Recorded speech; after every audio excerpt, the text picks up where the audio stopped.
become pretty clear over the past few months that President Obama now views his job as the deflector in chief.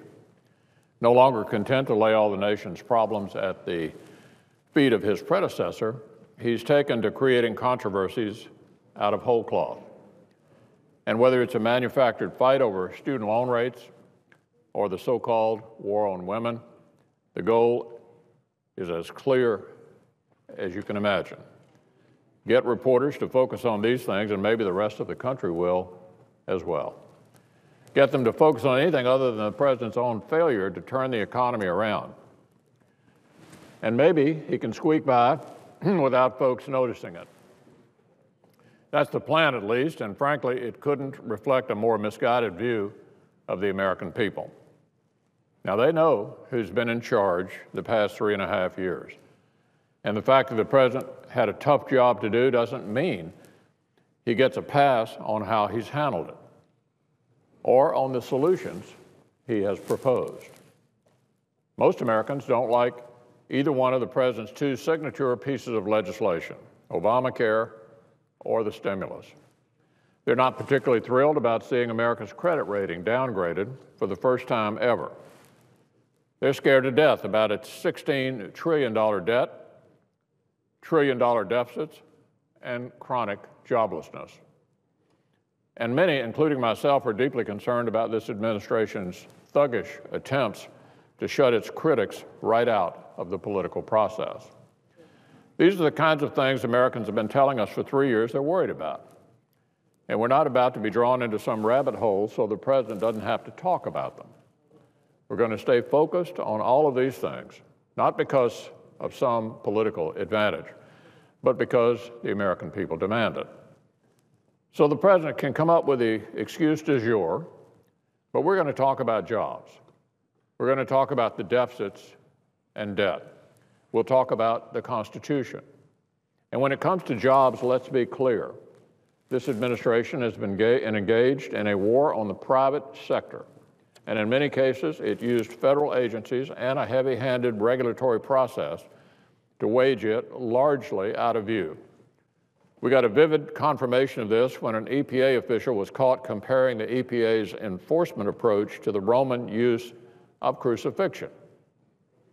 Brutalize a few offenders, he said, and the rest will be scared into submission. Call me naive, but I think most Americans think the government should be working for them, not against them. I think most Americans think the federal government should be working to create the conditions for Americans to prosper, not looking for any opportunities to undercut free enterprise.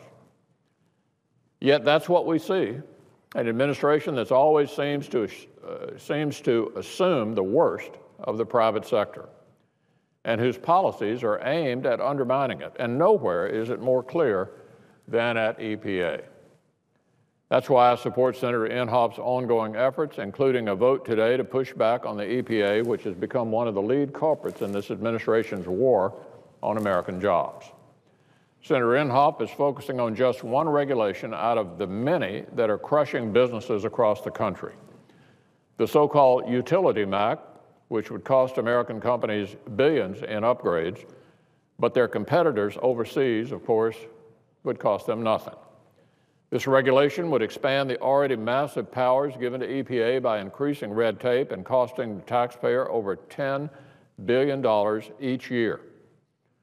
In my state, Kentucky alone, it threatens the jobs of over 1,400 people working in aluminum smelter plants, as well as approximately 18,000 coal miners, not to mention those engaged in industries that support these jobs. Kentucky Power, operator of the only coal-burning power plant in my state, recently conceded defeat in this fight. After the EPA demanded upgrades to its plant at a cost of nearly $1 billion, raising the typical residential customer's monthly electric bill by a whopping 30%. At that price, it's no wonder the plant found the new regulations completely unworkable. The EPA may have won this battle, but the real losers are more than 170,000 homes and businesses spread out among 20 eastern Kentucky counties that depend on the Kentucky Power Plant for their energy. The proponents of the utility MACT say it's needed to improve air quality. What they can't tell you is what these benefits would be, or the effect of leaving the plants in their current condition. Look, we all support clean air, but if we waved through every regulation that promised to improve air quality without regard to its actual impact, we wouldn't be able to produce anything in the country. What we do know is a substantial amount of the electricity we produce in this country comes from coal. And this new regulation would devastate the jobs that depend on this cheap, abundant resource. This is just one battle in the administration's war on jobs, but it has a devastating consequence for real people and real families in my state and in many others. The administration's nonchalant attitude about these people is appalling, but this is precisely the danger of having unelected bureaucrats in Washington playing with the livelihoods of Americans as if they're nothing more than just pieces on a chessboard. Now, the media may continue to chase whatever issue the president and his campaign decides to fabricate from day to day, but these are the facts behind this president's devastating economic policies. And that's why it's a story the president would rather the media ignored. Well, Republicans aren't going to ignore it. We're going to keep talking about the president's policies. And so I commend Senator Inhofe for keeping us focused on this particular policy that's devastating to so many Americans.